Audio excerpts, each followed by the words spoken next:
What is going on, everybody? Hope everybody's enjoying their week. If you're new to my channel, welcome. My name is Black Apino, the Apple Guy, and today I'm going to be talking about a product that a lot of people probably have never heard of or have always wanted to know what it is. So what I'm talking about is if you do a lot of Twitch streaming, or if you watch a lot of Twitch streamers and you see when they're watching the game that they got their camera in the middle of the game, always want to know how that worked or what they used for that. Want to know probably that they had a webcam that they had that connected to, or if you ever watch a lot of YouTube tutorials and you have people's cameras in the middle of the web page, and as they're browsing and they're kind of showing things off, that they were using a webcam or some sort of expensive equipment to do that. Well, today I'm going to be talking about something that I've had for quite a while, since last year, just haven't really used it as much, and that product is this. This is known as an Elgato Cam Link. Now, what this is designed to do is this is designed to turn your camera into a webcam. So if you bought a camera within the last couple of years, then you should have something on the side of your camera which is known as a micro HDMI to HDMI connection. So I'm going to show you what that looks like on my A6400. So basically what this allows you to do, again, is it allows you to basically take the signal from your camera through this and basically turn your camera into a webcam. Now, most cameras, or just say almost all cameras, depending on what camera you have what is known as a clean HDMI output. What that means is that when you turn on your camera, you'll notice you see a lot of numerical numbers and little stuff in the display. Now, what clean HDMI allows you to do is it allows you to basically remove that from the screen. So when you plug it into your computer, when it's displaying what the camera is displaying, it's not displaying everything on there. It's just basically just the camera itself. Now, what is useful about this versus what's useful about a webcam is that the webcam you have to keep on your monitor or on your laptop, and it's a little bit bigger, and you kind of have to haul it around in a bag to make sure it doesn't break, because replacing one is a little bit more expensive. Now, this I'm not going to say is inexpensive. This is about $130, but it's a small form factor. It's really easy to use, and what I'm going to do is I'm going to show you the connection type that I would have on my A6400, which is what I would use this on, and show you the cord. So this is the cord that you would buy. Pretty inexpensive. I think you can get it for like around $9 to $12, I believe is what it is.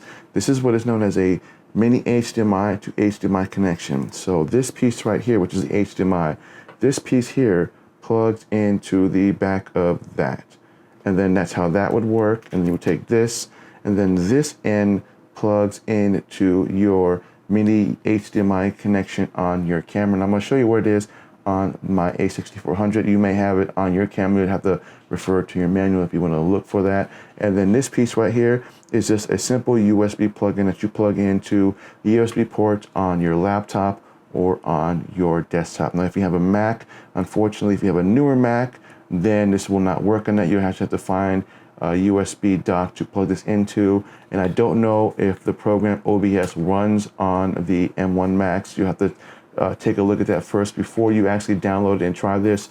But so primarily this would be mostly for people who have PCs. Again, if you have a Mac, it may or may not work. I don't have Macs anymore, so I don't really deal with that.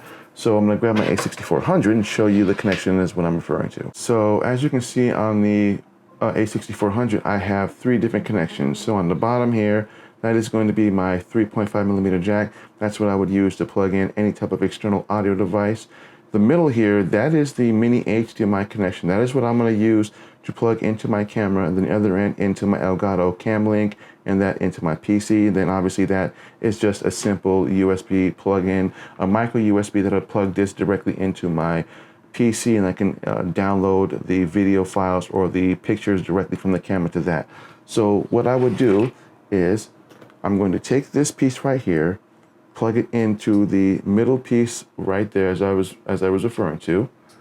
And then what I'm going to do is I'm actually going to open up OBS, and I'm going to show you what it looks like on OBS. So we're going to take this, we're going to plug this in just like that. And then we're going to take the other end, and then we're going to take that end, and we're going to plug that in to this. And then that's all that has to do. And then you'll notice right here under the link part, that's actually a little light. That'll let you know that when you plug it in, that is receiving power from the USB. So what we're going to do is I'm going to go plug this into my PC, and then we're going to come right back and I'm going to show you what this looks like via streaming through OBS. Now, as you can see, I have my OBS plugged into a USB port.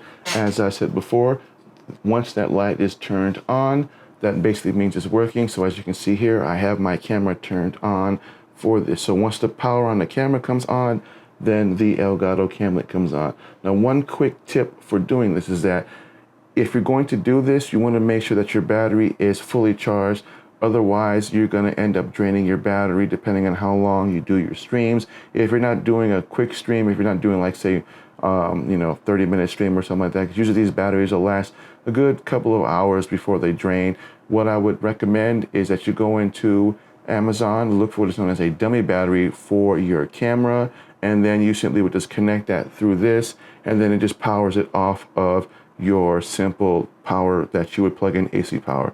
So what we're going to do is, as you can see right there, my camera's on. I'm actually going to open up my OBS, and I'm going to show you exactly how to basically plug this, or how this software will work with this. And this is all default. I haven't changed any settings on this. So here is my OBS, as you can see right there. I'm going to zoom in just a little bit. So as you can see right now, this is the whole screen of my OBS. Right now it's showing a reflection of my screen. So whatever I move, it reflects in that. So what we're going to do is there's a little setting down here. It's called your sources, and that's what we're going to use to display what the camera's displaying. So now this isn't going to be a tutorial on how to use OBS. OBS is pretty simple to use, so I'm not going to go into that, but I'm going to show you how to add the camera source to this. So on the bottom here, there's a little plus.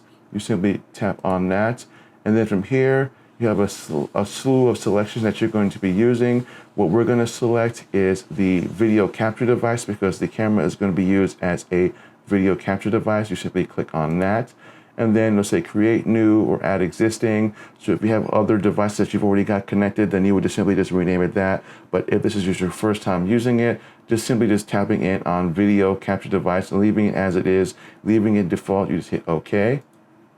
And then as you can see, it's now showing what my camera is showing. So as I'm pointing, that is my A6400. So let me angle my camera up a little bit more.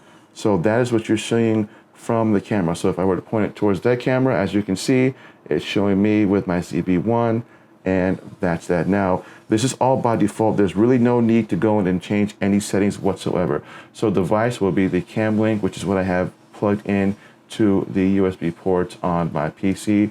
There's no reason to change any of the resolution or anything like that. By default, it's only going to be able to do 1080. That is the max that it can do. So we'll hit OK. And then here, as you can see, let me scroll up a little bit more. Now, as you can see, this is the full screen. So normally if you're going to be doing any type of streaming, whether it's on Twitch, or if you're going to use this for like, say, web browsing. So what we're going to do is we're going to open up a browser, and here's my YouTube channel, or just YouTube in general. Now, as you can see, I take up the majority of the YouTube page. So what I would do is I would simply just, as you can see here, is a little red part right there.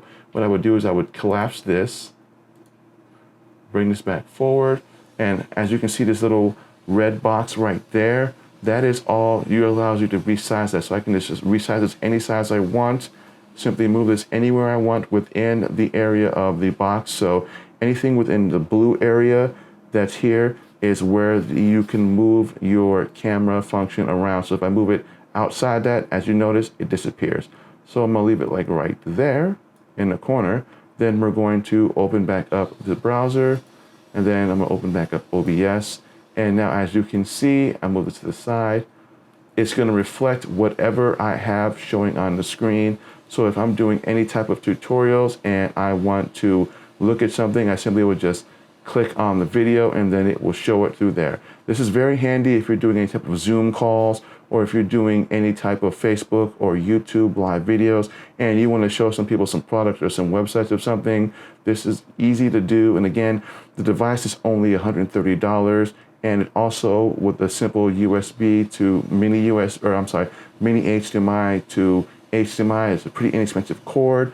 This allows you to do that. Now, this helps a lot of YouTubers who want to do any type of tutorials or show off their webcams or show off some products. So as you can see in the corner here, again, the camera is showing me that is me and the camera feed. And like I said before, it's pretty easy to use. You just leave everything on default, and that's pretty much it. And if you want to deactivate the camera once you are done with whatever it is that you're doing for live streaming, and you want to leave the camera on, you simply just go down to where it says video capture, highlight that, and then right here in that corner where it says deactivate, you check deactivate, then it automatically disengages the camera until you activate it again. And again, you simply just, if you're getting ready to do a live stream, whether it's YouTube or Facebook or Twitch, you simply just activate, and there you go. So I hope that this video was helpful. If it was, please give me a thumbs up, as these likes do help me create better content. And again, if you're new to my channel, don't forget to smash that subscribe button, hit that bell notification. That way you don't miss content when I drop it. And again, I want to thank everybody for watching. Please leave any comments down below if you have any questions. And I'll have a link in the description for this, as well as the website of Elgato, so you can check to see if your camera is compatible with using the webcam, or the Cam Link, should I say. The GoPros are also capable of doing this as well. So if you have a GoPro 8 or 9, you should be able to do this. But again, I have a link in the description below if you want to see if your camera is capable of running the Elgato Cam Link. And again, I want to thank everybody for watching. And again, my name is Black Apino the Apple Guy, and I will see you guys in the next video.